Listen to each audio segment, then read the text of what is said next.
안녕하세요. 염그림입니다. 전성기. 여러분은 전성기에 대해 어떻게 생각하시나요?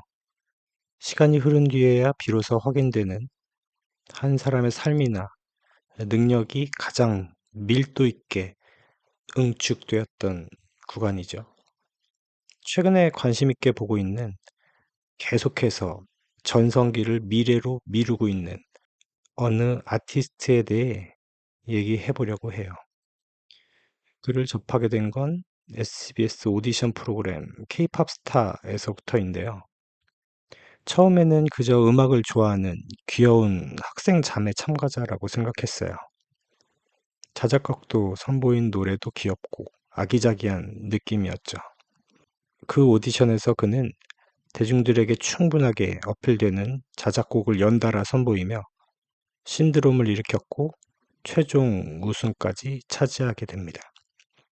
오늘의 주인공은 악뮤의 이찬혁입니다. 그는 만매혼성 듀오 악뮤의 멤버로 그룹 내 공식 타이틀곡을 포함한 거의 모든 곡을 작사, 작곡, 프로듀싱하고 있는 천재적인 싱어송라이터이자 프로듀서입니다. 어린 시절 부모님이 선교사로 활동하게 되면서 5년간 몽골에서 홈스쿨링을 하면서 자랐다고 해요. 경제적으로 넉넉하지 않은 환경 속에서도 동생 이수영과 함께 자유롭게 음악을 접하며 독학으로 작곡을 시작했다고 합니다. 한국으로 돌아와 참가한 K-팝 스타에서 우승을 차지한 이후 YG 엔터테인먼트의 둥지를 틀죠. 당시 저는 악동 뮤지션이 YG? 좀 별로 안 어울리는데? 라는 생각을 했어요. 지금 생각하면 뭐 안테나에 좀 더 어울리지 않나? 라고 생각할 수 있지만 당시 시즌2에는 안테나가 없었고 SM 엔터의 보아가 심사위원이었죠. 안 어울리는 YG 양현석 수장이 그냥 이 안에서 귀엽게 놀아. 너네 하고 싶은 음악 하면서 즐겁게 즐겨봐. 어디 한번 해봐봐. 라는 느낌으로 캐스팅을 했나? 라는 생각을 했었는데 매출 한 3위권 정도를 유지했으니 제 예상과 달리 결코 그 귀여운 수준이 아니었죠. YG 내에는 빅뱅, 블랙핑크, 아이콘, 뭐 위너 등 대단한 네임드 아티스트들이 많은 상황이었기 때문에 이는 정말 엄청난 성과라고 할 수 있습니다.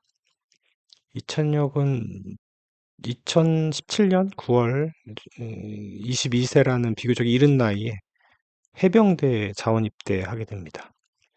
군 복무 중에 해병대 창설 70주년을 맞아 정식 군가 공모전이 열리는데 이찬혁이 작사, 작곡해 제출한 해병 승정가가 심사를 거쳐 해병대 정식 군가로 공식 채택이 됐었다고 합니다. 뭐 음원이나 저작권료를 받지 않고 해병대의 군가를 기증한 멋진 일화가 있다고 하네요. 전역 후에는 음반뿐만 아니라 외적으로도 엄청난 변화를 주며 뭐 하고 싶은 거 다 하는 이찬혁이라는 유쾌한 밈을 탄생시키기도 하는데요. 군 전역 후에 이찬혁은 기존의 모범생 같았던 이미지에서 벗어나 파격적인 패션과 난해하고 실험적인 행위 예술을 선보이기 시작했습니다. 초기에는 대중들이 의아해하면서 동생 이수연을 향해서 "수연아, 찬혁이 말려. 찬혁이 하고 싶은 거 적당히 해." 라는 반응을 보였죠. 특히 2022년 솔로 앨범 에로 활동 당시에 음악 방송에 출연해서 뭐 MC들이 질문에 단 한마디도 하지 않고 쳐다보다가 무대에서는 관객을 등지고 돌아서 노래를 부르는 퍼포먼스를 선보이기도 했고, 또 어떤 무대에서는 노래를 부르는 도중에 그 미용사를 불러서 삭발을 감행하는 그 이상한 퍼포먼스도 했었던 것 같아요. 이때까지만 해도 본인이 그 예술적이라고 생각을 했겠지만 대중들은 이를 받아들이기 좀 어려웠던 것 같아요. 저도 당시 좀 '쟤 왜 튀고 싶어서 저러나?' 싶었죠. 한동안 이찬혁은 독특한 걸음걸이, 패션, 제스처가 YG 선배인 그 G드래곤과 유사하다며 네티즌 사이에서는 GD병에 걸린 이찬혁이라는 밈이 또 돌기 시작합니다. 이후 예능, 라디오스타에 출연한 이찬혁은 이에 대해 매우 쿨하고 아티스트다운 답변을 남겼는데요.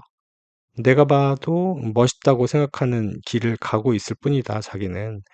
GD 선배님을 따라하는 게 아니라 사실은 내가 변한 게 아니라 그 GD 선배님이 먼저 그 길을 걸어간 거다.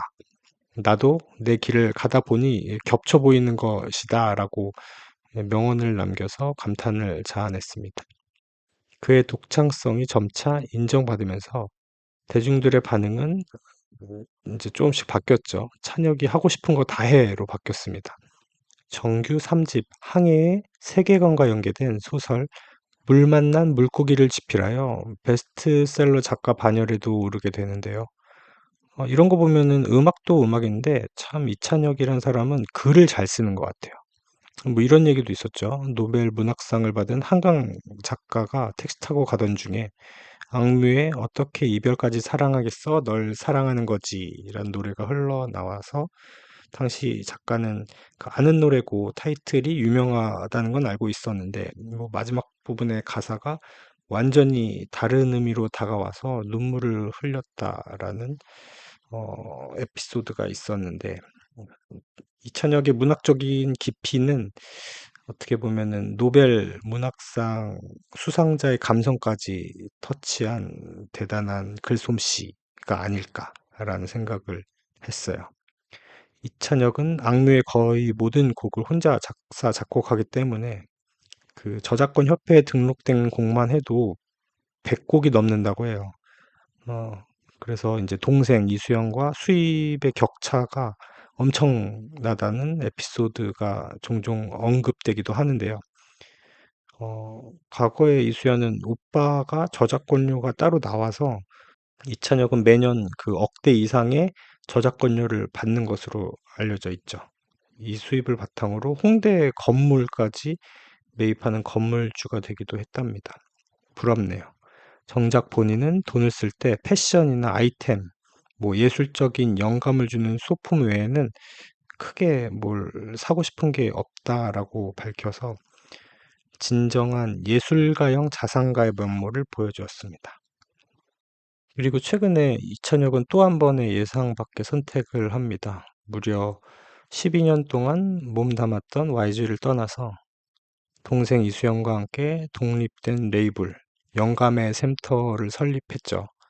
데뷔 이후에 줄곧 함께했던 그 거대한 시스템에서 벗어나 더 작은 환경에서 더 자신다운 방식으로 음악과 예술을 만들겠다고 선언한 건데요.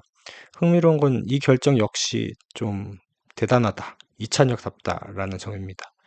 보통 커리어가 안정권에 들어서면 사람들은 그 큰 시스템 안에서 그 안전함을 선택을 하게 되는데 그는 오히려 반대로 갔네요.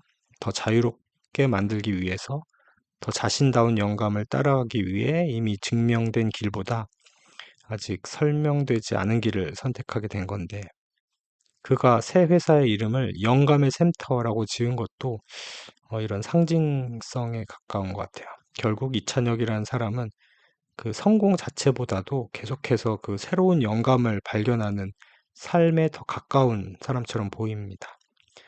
그 사업적인 마인드로 보면 저는 되게 흥미로웠는데 소속사에 들어가면 수입도 이제 소속사와 양분해야 되잖아요.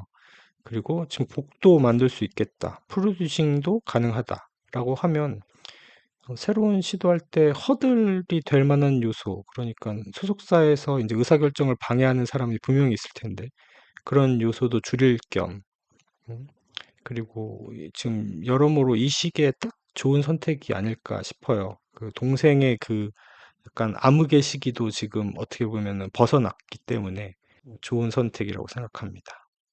생각해보면 진짜 전성기란 가장 많은 사랑을 받았던 순간이라기보다 그 자기 자신을 가장 치열하게 확장하던 시기에 가까울지도 모르겠습니다. 예, 그리고 그런 전성기는 현재는 종종 이해받지 못하기도 하죠. 시간이 흐른 뒤에야 그때 저 사람은 앞으로 가고 있었구나라고 뒤늦게 이해가 되는 경우가 많죠. 이찬혁의 전성기도 과거형이 아닐 거예요. 지금 이 순간조차 훗날을 돌아보면 그가 또 다른 세계로 넘어가기 직전의 과정이었다고 평가될 수도 있으니까요. 그래서 저는 전성기를 단순하게 그 가장 빛났던 순간이라고 생각하지 않습니다. 전성기는 그 시간이 흐른 뒤에야 비로소 확인되는 한 사람의 가능성이 가장 밀도 있게 응축되어 있는 자기만의 방향으로 폭발하던 시기. 그리고 이찬혁은 지금도 계속해서 그 전성기를 미래로 미루고 있는 아티스트라고 생각을 합니다. 오늘은 어떠셨나요? 이찬혁이란 사람을 알게 되면서 굉장히 자기 자신에 대해서 믿고, 그리고 자기 동생을 잘 챙기는 대단한 책임의식과 그런 것들을 보면서 저도 한편으로는 반성을 하게 됐습니다. 지금까지 신청해주신 여러분 감사합니다. 지금까지 염그림이었습니다.